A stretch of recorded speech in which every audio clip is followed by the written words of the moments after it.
Hello, and welcome to the Mystic Chat. I'm Chris Allen. I am one of your three hosts, and a little bit about myself. I am a published author. I'm also a ordained minister with the Fellowship of the Phoenix, and I would like to pass it off to Laura. Laura, introduce yourself. Hello, everybody. My name is Laura Gonzalez. I'm a circumcisionary minister. I'm a priest of the goddess. I'm a witch for hire. Pew pew. I'm a tarot reader. I'm a speaker presenter. I'm a teacher. I'm a grandmother, a dog mother, and I think that's it for today. And I'm very happy to be here and to introduce Aaron. So, Aaron, who are you? Hi, I'm Aaron. I'm a friend of Laura's. That's it. Keep going. Who are you? Just kidding. I was trained in the mystery school as a mentor with the Brotherhood of the Phoenix, and am currently a solitary magician in an armchair and pastry chef in Houston, Texas. My hometown is in Houston. So I would like to introduce our guest tonight. Our guest tonight is Drake Spaeth. Drake, tell us a little bit about yourself and your background and kind of everything you do, every single thing, including breakfast. Wow. Okay, well, thank you. And first, let me say that it's a pleasure to be here. And thank you so much for the invitation to talk about some of my very favorite things. And as someone who has been involved in mystical experiences of varying kinds my whole life, I always am thrilled to be able to talk about that in connection with what I do professionally. Let me just make it clear, I am very privileged and very honored to be able to blend my personal life and my professional life to an almost unprecedented degree. What I mean is, I am pretty much out as a pagan in every single workplace that I engage in. And a lot of what I talk about with students at the universities where I teach and in general in my professional life is integrated pretty thoroughly with my personal life. The downside of that, of course, it means that I have to work on work-life boundaries a little bit better, because sometimes it's easy to forget what is what, and isn't balance everything that magic is about, right? Mm-hmm. So in terms of who I am a person who has been engaged in this kind of work for a long time, as I alluded to. And it has really kind of been what has led me to psychology. At least I had a different idea when I was a kid on what psychology was about, because honestly, it all started when I was about 10, and it was sort of like Isaac Newton. A book fell off the top level of a bookshelf and hit me on the head and bounced on the floor of the bookstore. And I picked it up at age 10 and read the title, The Portable Jung, edited by Joseph Campbell. And I started paging through it and immediately whisked it to a corner of the bookstore, because I knew it was a book I wouldn't be able to afford. And I didn't want anyone in the store to see me indulging my curiosity and you break it, you buy it sort of thing. So in my little dark corner of the store, I was paging through it, and I realized that I understood maybe about every third word that I was reading, but it was enough to set me on fire.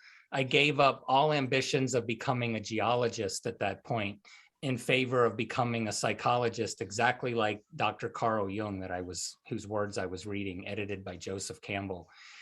Flash forward many years to college and graduate school, and what a disappointment it was to realize that Jung wasn't considered exactly mainstream, and that I would continue to have to learn about his work on my own, engaging in my own reading of those things more than anything. Every now and then we would get an enlightened professor who would indulge some of my interests in that, or even, dare I say, present some of the stuff, in the actual class. But even doing that kind of on the side and learning about what the differences between so-called mainstream psychology were with something as esoteric as the work of Carl Jung and depth psychology, I really started to kind of have a view of the world that I think was much different than some of my fellow graduate students that I was interacting with, and a sense of myself as being kind of at a different place than many of my colleagues. And in pursuing, I guess, the calling in deeper and deeper into my own personal pagan path, I really went deeper into kind of an esoteric psychology.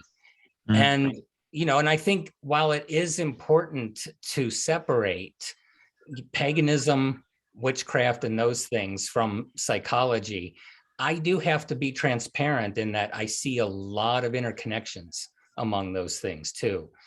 And it has informed my teaching. It's informed the presentations that I've made at conferences.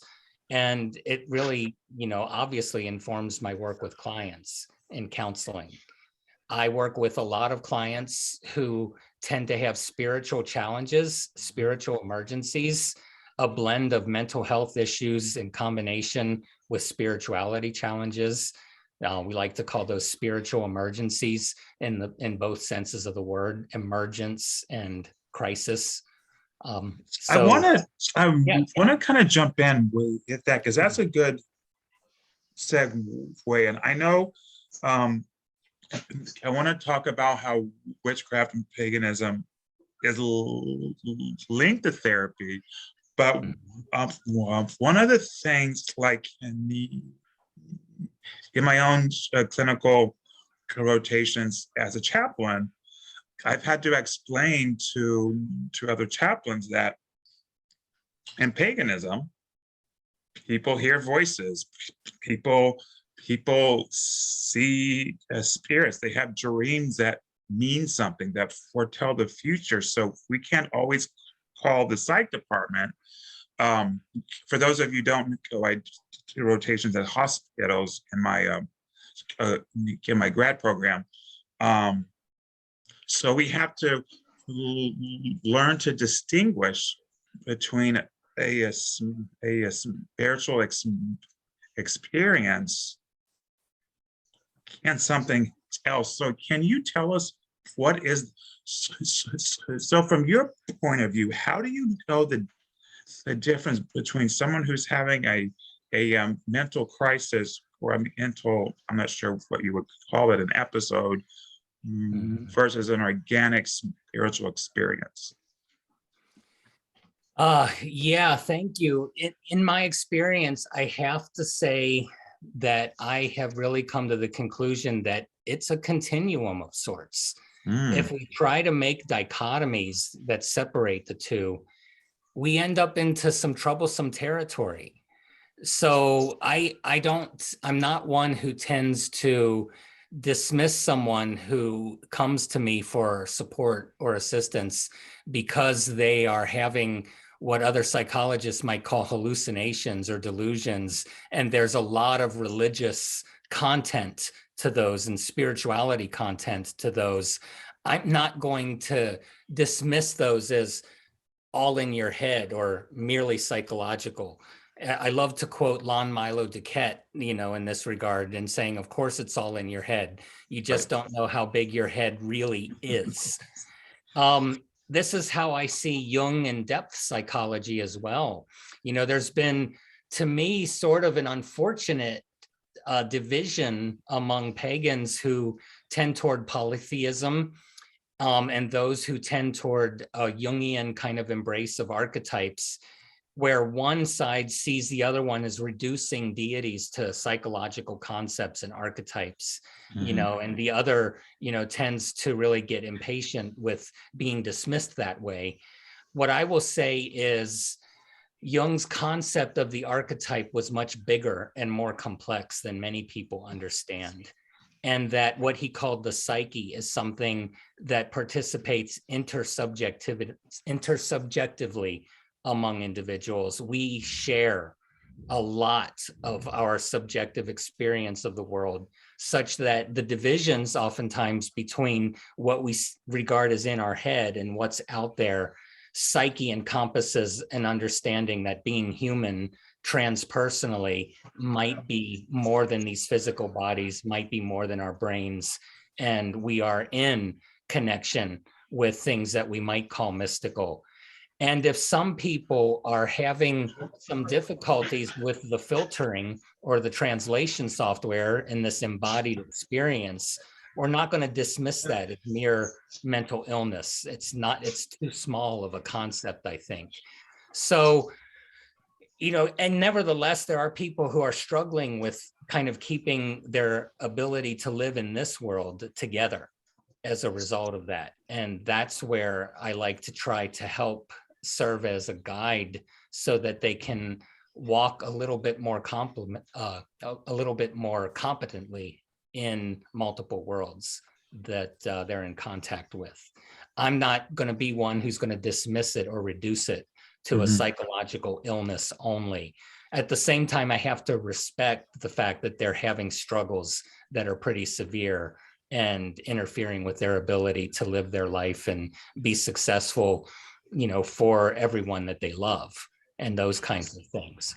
I think you bring up a really good point. The very last two sentences that you had is that the difference is that it prevents people from living a healthy life. However, I will say this though, I've seen people who great magicians and great dedicated pagans who are so, hate to say obsessed, I don't know the correct term, who are so focused on the goddess or a god or goddess, it just takes up their whole life and it becomes unhealthy. So on one end, what's the difference, you know? You know, so I think Laura has a question. I see the hamster wheel turning.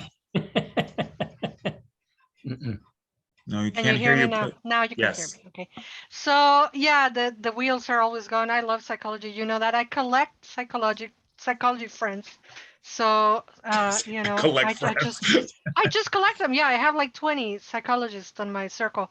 And what I tell my apprentices all the time, and if whoever listen, I flip-flop, you know. One day I'm all about archetypes, and then the next 5 minutes I'm on like, oh no, where the goddess is real, and then the next 5 minutes I'm like, I don't know. And I think I'm grateful to have that dichotomy within me and to understand that I just don't know. Do you think that rigidness on people to be on one line or the other is actually human nature, or is faith that divide us? What do you mean by faith in that context? Faith that, for example, the polytheist people who are absolutely 100% polytheist, is just their faith that won't allow them to understand the people who are archetypical or archetypist or whatever the word is, and then vice versa. Well, I guess as an optimist, I want to believe that there can be a bridge of understanding that could be shared, and I think has unfortunately been too elusive because a certain perspective has not been present in the dialogue that inhabits that liminal space of understanding. And for me, it's something like this. For Carl Jung, archetypes are mysterious with a capital M, living, independent presences within the psyche. And remember what I said before, that the psyche is bigger than our brain, it's bigger than our bodies, it's bigger than us. In our humanity, when we inhabit, if you will, some people call it the higher self, some people call it expanded consciousness. You know, I like to say we are allowing ourselves to tune out or more expansively away from our favorite radio station, normal waking conscious, you know, WNWC coming at you 24/7. We allow ourselves to experience other stations on the dial, you know, more expansively, and we are suddenly looking at other windows on the self, We are seeing the world in a more expansive way, and we contact these archetypes that inhabit and universally those presence in that liminal world between the subjective and the objective. And, you know, you can call them deities, gods, and goddesses. You can call them archetypes, but for Jung, they were never about to just being reduced to mere psychological constructs in our brains. And that's how I think he gets misunderstood in that regard. That is really so fascinating. I can listen to you talk all night. Jeez Louise, this is awesome. You know, so I want to kind of, well, on this show, we flip-flop and go all over the place. So I also wanted to talk about how witchcraft is a therapy, how it helps us, how it heals us. So lead us into that. How do you feel that witchcraft itself is therapeutic? Well, I see, first of all, I'll have to sort of say that my belief is that witchcraft is not a religion. It is a practice or a set of tools and techniques that can be utilized and encompassed in any number of ways and is.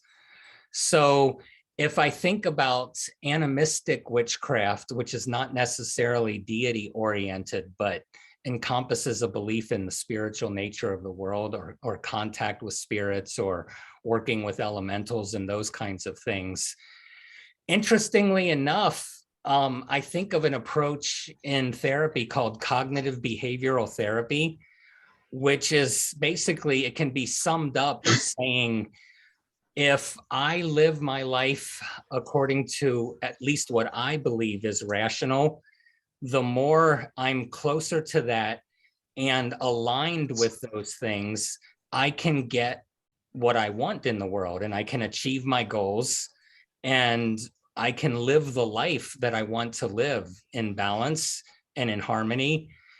And it's all about aligning what I want to be with who I believe I can be, and, you know, moving in concrete and systematic ways. One might even say changing my life in conformity with what I want. Change in conformity with will. Does this sound familiar? It's one of the definitions of magic that I'm aware of. My beloved existential humanistic psychology is all about moving out of a state of brokenness and fragmentation in our lives and letting ourselves get out of our own way so that we can incline toward a state of wholeness. You know, this is also a goal of magic: increased integration, achievement of the higher self, bringing together the fragments and the broken pieces. So there's so much about many different approaches to psychotherapy that's in alignment with magic. And I think that one might even say we're working with some of the same things, and maybe we're using words and labels in a way, and sometimes those get dismissed. And from the other side of it, gosh, in mental health field, magical thinking is dismissed as being problematic, superstitious and irrational, and it doesn't get us what we want. And in fact, you know, I've made the case in presentations at conferences and in things that I've written that in fact, magical thinking can be a mainstay of psychotherapy work. And when I work with pagans, it's great because we can recognize that the psychotherapeutic techniques that we're utilizing are in alignment with the magical work and the spell work that, you know, we're working on together ultimately. So that's refreshing when those two things come together like that. There's a question on the chat, or yeah, it's a question. They say, can you speak to religious trauma and healing in the context of archetypes? Yeah, well, I mean, I think for me, getting in contact with archetypes means that sometimes, you know, if we're working in this expanded place of the psyche, we're also vulnerable to all kinds of injury and trauma. There are people who symbolically represent certain forces that we find attractive at various times in our lives. And then sometimes things happen to us that are completely out of control and unasked for, and, you know, and all of that. So I think, you know, we can be both injured and healed in those places, to be honest. And this is the value, I think, of working with a therapist who gets this, or a spirit worker who gets this, you know, in terms of the competent guidance through that realm and working with those archetypes ultimately. I don't know, in terms of religious trauma, I mean, are you thinking about trauma that's incurred by religious leaders and in religious contexts? And, you know, what can archetypal psychology do for that? I think the question came from Michael, if I'm not mistaken. Mm-hmm. Yeah. And then there's a follow-up there from Angie, who says, can you speak to why witchcraft and spellcasting and magic are pathologized, but Christianity's prayers and mystical beings, prophets, guardians, angels, etc., are not? Yeah. Yeah, I mean, I think there's a bias toward Christianity that has been persistent for way too long in the mental health field and elsewhere, where, you know, there are therapists who are atheists, you know, who'll dismiss all of it as silly and superstitious and magical thinking. But there's some Christian therapists who will affirm the value of those things while decrying all of the other stuff as magical thinking. And of course, be suspicious of paganism and witchcraft and those kinds of things, when the reality is, isn't it all spell work, you know? Right. If we are hoping for a particular outcome and praying fervently, you know, we are putting that desire out there, and sometimes in ritualistic, formalized ways, sometimes in less formal ways. But it still is about a wish that brings about a change we want to see in the world, a change that will be beneficial to ourselves and maybe not so beneficial to the other. You know, it's interesting, because I used to ask that same question, and it's my father, very religious, very Catholic, and I asked him the same question when I was a kid, and he says, it's not that we're doing different things, it's who you're praying to. Yeah, that was the problem. So I always thought that was interesting. I think Aaron has a question. He's been trying to jump on here for a second. okay, Yeah, I'd like to go back to that religious trauma question at some point too. So Absolutely. let's not get too far. I have some follow-up questions to some of the things you spoke on. So moving backwards. So first, if there are people who are seeing this now or in the future who are experiencing crisis, do you have recommendations for who they can contact that and that would also be open to magical thinking? Yeah, you know, unfortunately, my answer to that remains the same as it has been for years, which is there are still too few pagan mental health professionals in the field, although there are a growing number of us. And I'm pleased to say that Division 32 of the American Psychological Association, the Society for Humanistic Psychology, several of us, I've been on the board, I've been president of the division. Several of us on the board who are still in there are pagan, and really kind of doing more scholarship on the overlap of humanistic psychology and paganism, and really kind of putting it out there that they're able to handle and work with people who are in spiritual emergencies of this nature. But outside of that, you're going to probably want a Jungian depth psychologist, because whether or not you see them as reducing these archetypes to psychological constructs, or you really understand the nature of the archetype and all of its mystery, it's going to be the Jungian or the depth psychologist who will be validating, accepting, and understanding. Because I got to tell you, folks, one thing, I came to depth psychology and Jungian stuff well before I came to paganism, and then was thunderstruck when I started reading all of these books on magic, that they were all making sense to me because I understood archetypes. Oh, that's So- interesting. That's So there's an interesting. automatic language that's shared intuitively by a depth therapist and someone who is in a spiritual emergency that they're going to be able to work competently with if they're worth what they're doing. And you brought up the comparison between CBT and magic or witchcraft. And I was wondering if you could approach that as specific tools. Like, are there specific practices that are done in various magical lines, such as witchcraft, that could be helpful in a way, such as CBT? Yeah, I don't know that I see it so specifically, but I'll tell you, like, I think if you're working, say, just as an example, spell work that's in harmony with the moon, the waning and the waxing of the moon, you're paying attention to certain things that are happening within your own body and aligning what it is that you're putting out there as your belief. And if you're engaging in the prayer with props kind of thing, you know, you're symbolically aligning that, and you're putting yourself in a place where everything is kind of going toward a dynamic balance. And I think your will is strong in that regard. And it starts to give you the motivation to, in ways both subtle and grand, make the changes. And it bolsters your courage above and beyond anything else to take that first step of change.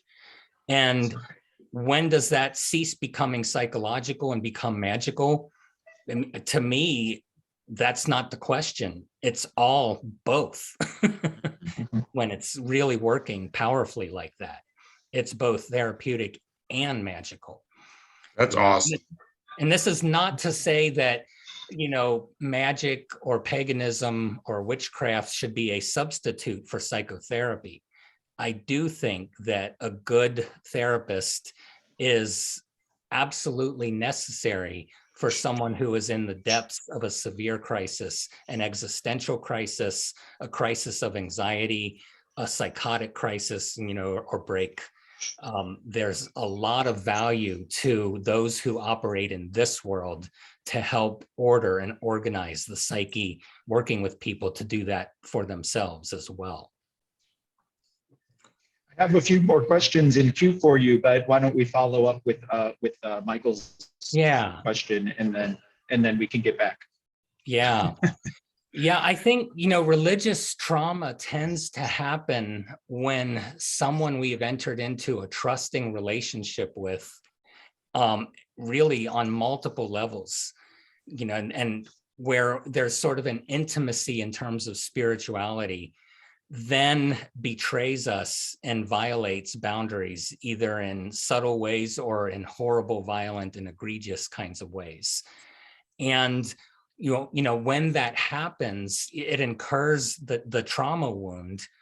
And I think archetypally, then what gets activated is everything that a person has going on in their life that might still be in the realm of what Jung calls shadow, you know, things that haven't really been integrated or assimilated. And suddenly there's a hole that it comes roaring through before the person has any ability to kind of assimilate it, understand it, work with it.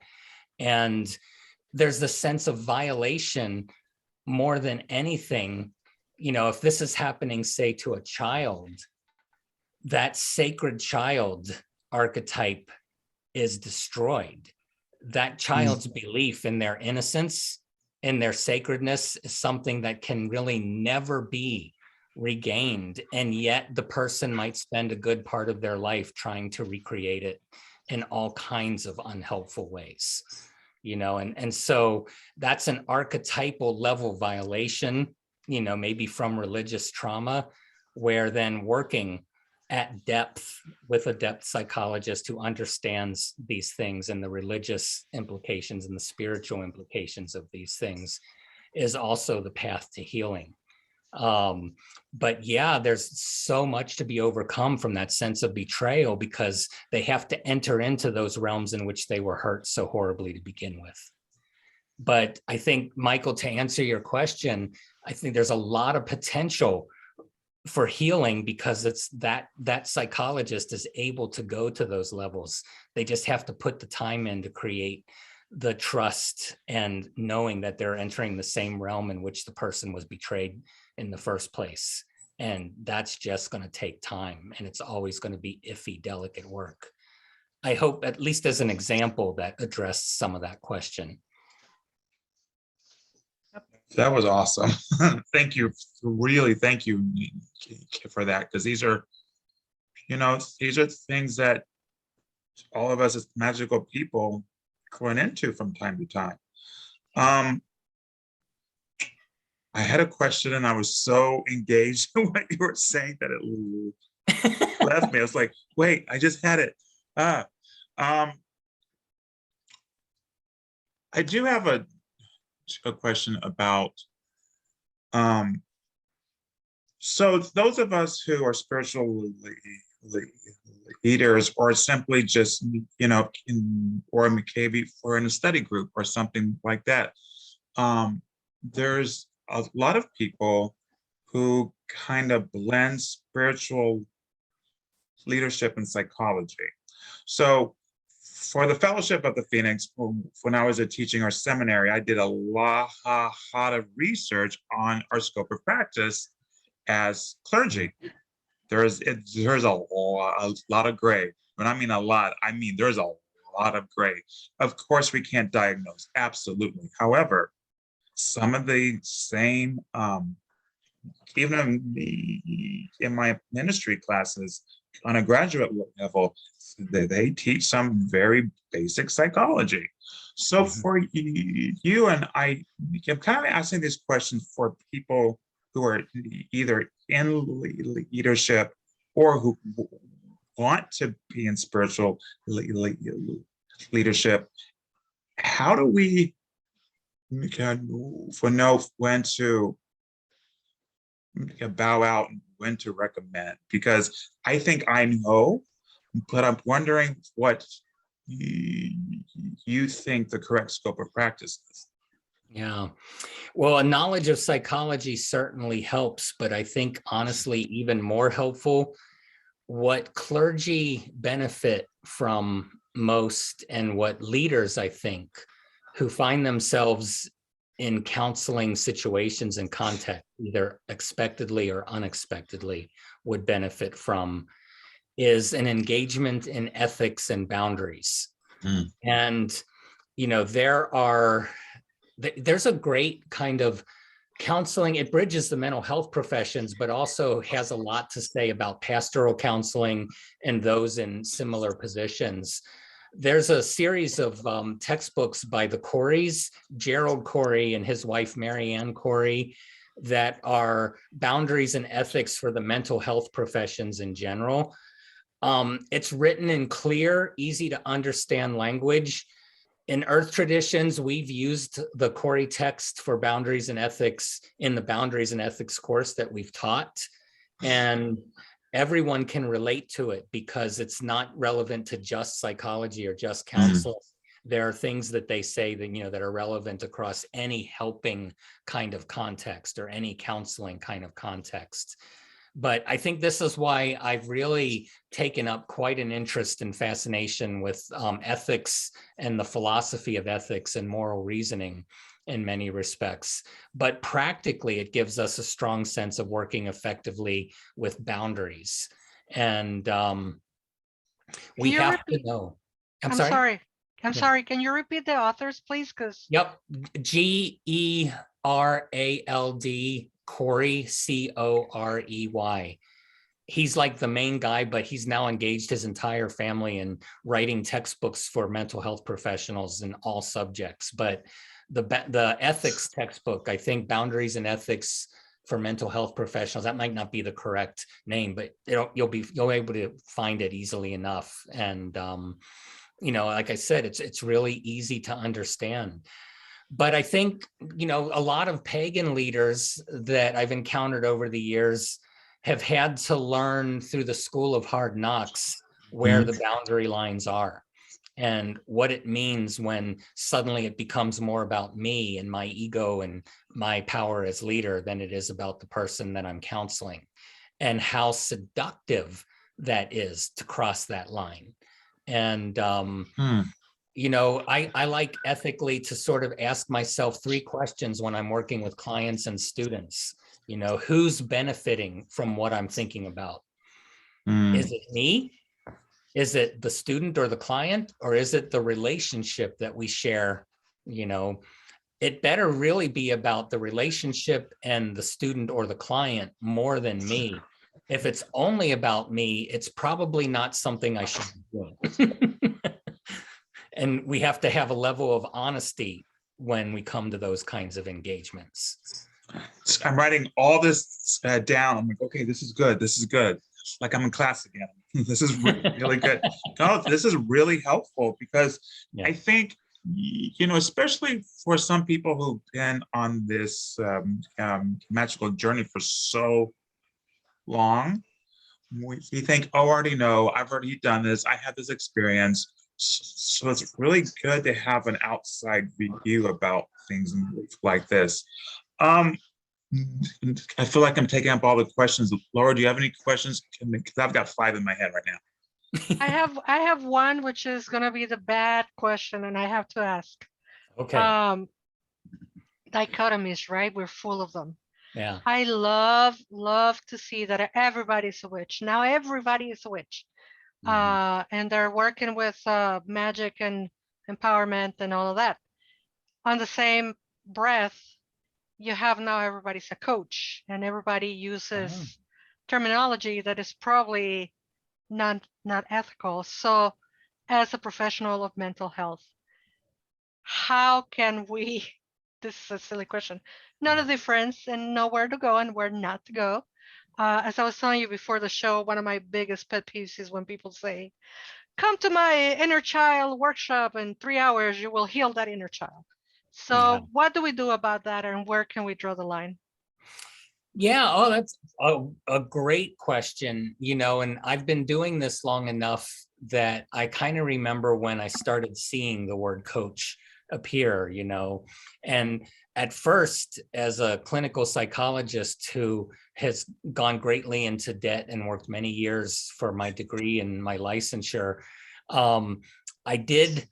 I blush to admit, find really offensive the idea that somebody could, with very little energy and time, hang out a shingle, call themselves a coach, you know, and then charge gobs of money for this, all this so-called expertise in what they do. And, you know, and even today, I'm not saying that those kinds of charlatans aren't still out there trying to take advantage. Like there are those people in almost every field who try to get as much as they can get for as little effort and work as they can get, who are kind of unscrupulous. That being said, I have come to have more respect for the term coach and coaches in general, as I've seen a lot of self-organizing that's been similar in a way that Angie's described to me. The massage therapy professions kind of became, you know, they regulated and organized themselves a little bit more. There is a sense in general, for the most part, among coaches and life coaches and people who call themselves that, of emerging ethics and boundaries and scope of practice. And there's even in some states increased regulation around the word coach, even though I think that's problematic because you have to distinguish from the other kind of coach if you really do that. But there is some awareness of the challenges associated with some of these things, and an emerging and increasing sense of responsibility. What I would tell people, if they're in a given state and they're looking among those who are advertising themselves as coaches, do the research, thoroughly look into their background, and also maybe take a look at what the laws of the state say about what the qualifications of a coach are. And if it's a state where it's still pretty lax, at least you know, it's a buyer beware kind of situation. You know, if you engage with someone who is doing that and calling themselves that, and you have to kind of use then your own judgment with that. But I'm no longer as dismissive of the term coach as I did when it first kind of came out. And I've seen, a lot of people I respect who have done some pretty amazing coaching work with people and engage with them ethically and therapeutically in ways that, frankly, I would approve of and support. So it depends. There are schools that are giving you trainings and coaching. You know, I know of one existential coaching training from Emmy Van Derzen, that she does an online existential coach training. That's amazing. And I would trust what she does in that regard. And she is not a coach herself, but you graduate from that with the title coach, existential coach, which I was in a band called Existential Coach. Were you? No. I was like, I want to hear that. I want to hear that story. I have another, I'm not sure if this is a hard question or not. So, you know, we're in the age of a sexy term. It's real sexy to say as I'm a shaman. It's real sexy, you know, to say shaman. And, you know, and I think everyone here he'll agree that, you know, shaman's a title, just like a priestess or rabbi or whatever.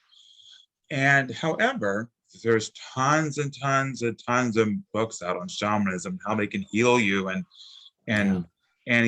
kind of piggybacking of what Laura said, heal your inner child. And the indigenous techniques that I learned myself come from Cherokee, Apache, and Lakota, because I have those teachers, you know.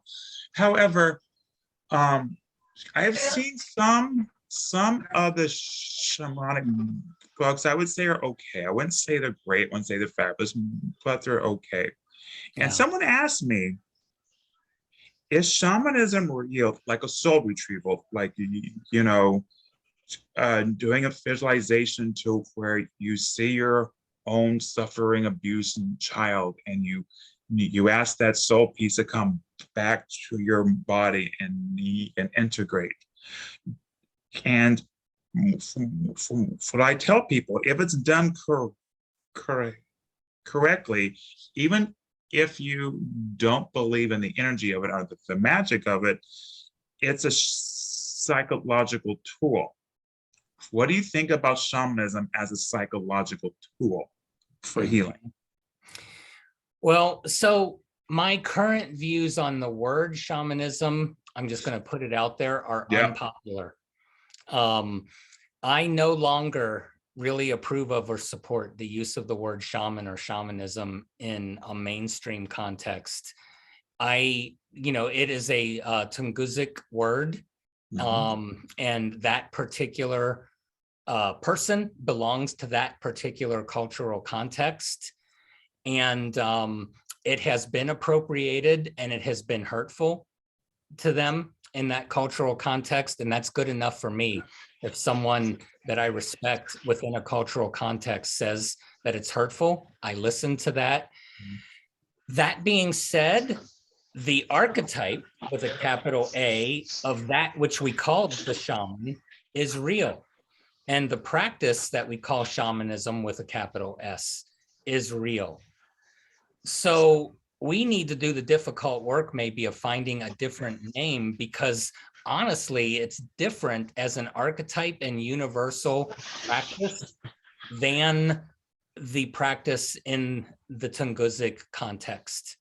Anyway, so there is an archetype that's real. You know, I've taken to using the term spirit worker. I did it earlier already in this presentation. And you know, some people like that, some people don't. They say it doesn't encompass everything. Fine, let's continue to find a name that works and acknowledge the reality of that. And it does involve a set of consciousness expansion techniques that are very old and universal across cultures. It's just unfortunate that out of anthropology came the convenient use of this name that caught on so quickly early on. And some people have said, shrug your shoulders, what can you do? Toothpaste is out of the tube. You can't put the toothpaste back in the tube. Well, you know, you can't, but you can, you know, once you know better, you do better. That's and right. I think that now there's an invitation and maybe an imperative for all of us to find another word for that. So all that being said, the archetype is real, it's useful, it's powerful, and it's the realm that I personally have found a lot of fulfillment and engagement in through the years and in working. And I think it partakes of that liminal space that I referred to, you know, with psyche, what Jung called psyche as that liminal kind of arena, if you will. That's I love awesome. that. Good. We have various ways we can refer to that, just like you were saying, you know, whether we want to use Paleolithic context or hunter-gatherer context or spirit worker or Western magician, you know, and like Robert L. Moore in his works called it magician. We have our words and our about- cultures and our traditions.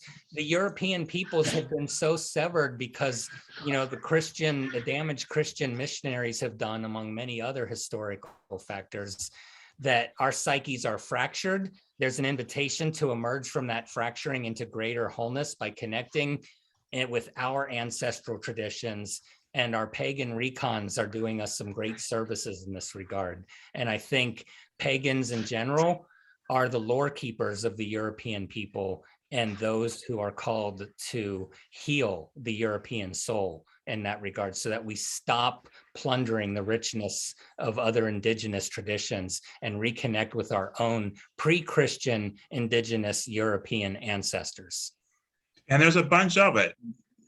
You know, if we do the research, I know this is a whole nother show, but if we do the research, we do have our own practices. For the record, I started using the terms spirit walker because I walk with the spirits, and I like that. And I think for myself, it really translates. But I'm gonna tell you, it's really hard to get people to stop saying that. It really is. Oh yeah. Like I talk blue in the face. I get hate mail. I don't care. Whatever. Laura, but eventually, you know, I think if they see enough of us really working hard to do something different, curiosity alone is going to make them wonder why. And that's where curiosity can initiate change. And these things often trickle out of academia too. So maybe as more of us become academics. And I think academics should be for the people too. I'm not a big ivory tower fan at the end of the day. Yeah. Good. But I think a lot of what Drake said, can you hear me? Yeah, okay. Yeah. A lot of what you said about us reconnecting with our own roots as pagans. I mean, I'm Mexican, I'm indigenous, I'm native from this land, so I have an easier job than most of y'all do, being white Americans or white people from the United States, actually. But if people actually started to reconnect to where, you know, your native European, indigenous European roots come, it will be a higher level of respect for BIPOC, for indigenous, and etc. So, you know, I just wanted to add my 2 cents. And Aaron, I know you have still questions, so I'm gonna shut up. We've spoken a lot about the positive overlap between magical thinking and mental health care. Is there anything to say about the dangers of mixing like the terminology of the two, or dangers in practicing magic if you are experiencing mental health issues? Well, I'm reminded of Kabbalistic teachers who have basically emphasized for a long time that students should not study Kabbalah alone without the guidance of, you know, a teacher or a rabbi who is versed in those things.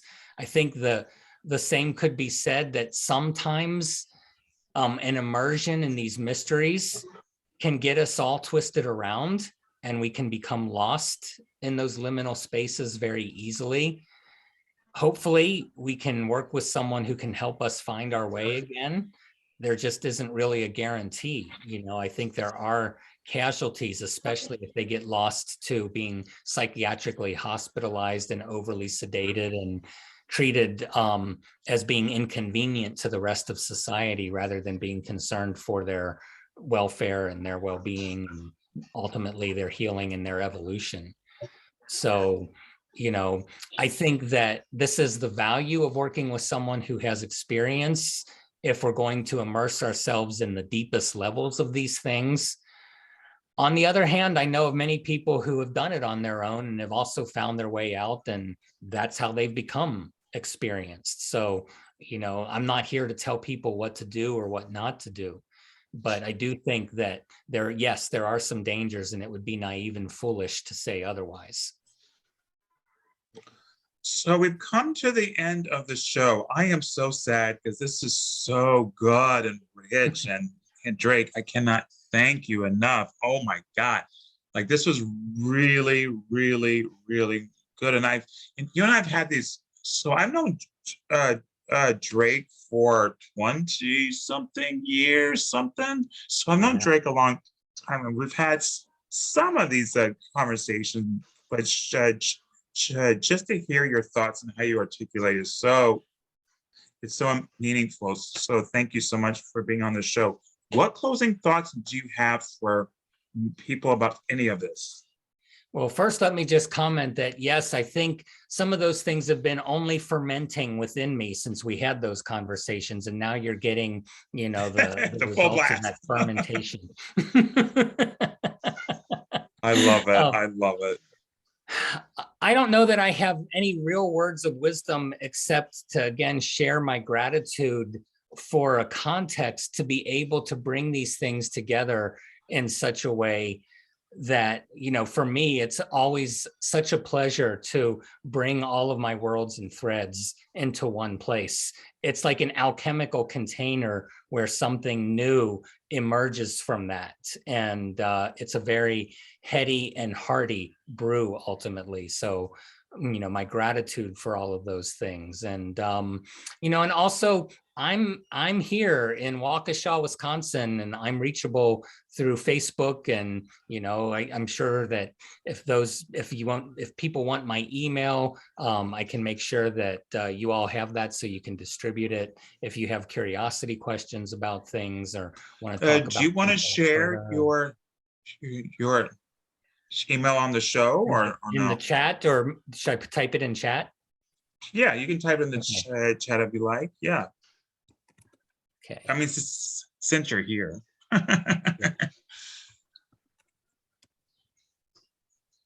it would help if I put the M on. Oh, there you go. Why don't I go ahead very quickly and do the commercial, remind everybody that we do this once a month, the Mystic Chat. You can follow us on Facebook. We are on iTunes and Spotify. iTunes, Spotify, YouTube, of course.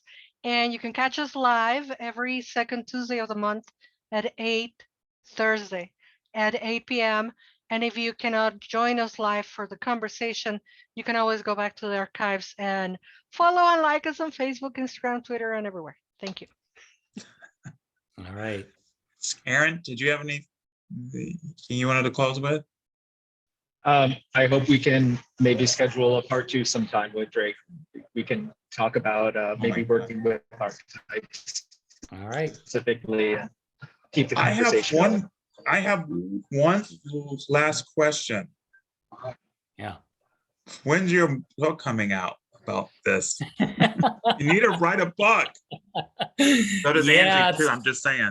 It's all in process. I have notes and scattered in various places, and I have to put them in that alchemical container and make sure that the brew is nicely fermented. Right. Well, to be honest, if you just wrote a book on just what you said tonight, there you go. I mean, it's very insightful. I don't think you understand how much our community needs to hear this, you know, because I think a lot of us surfacely kind of understand some of it, but you present such a richness of it. So with that being said, I wanted to thank you again. Thank you to our audience. Thank you to Laura and Aaron, and everyone have a good night. And I'm gonna stop recording if I can.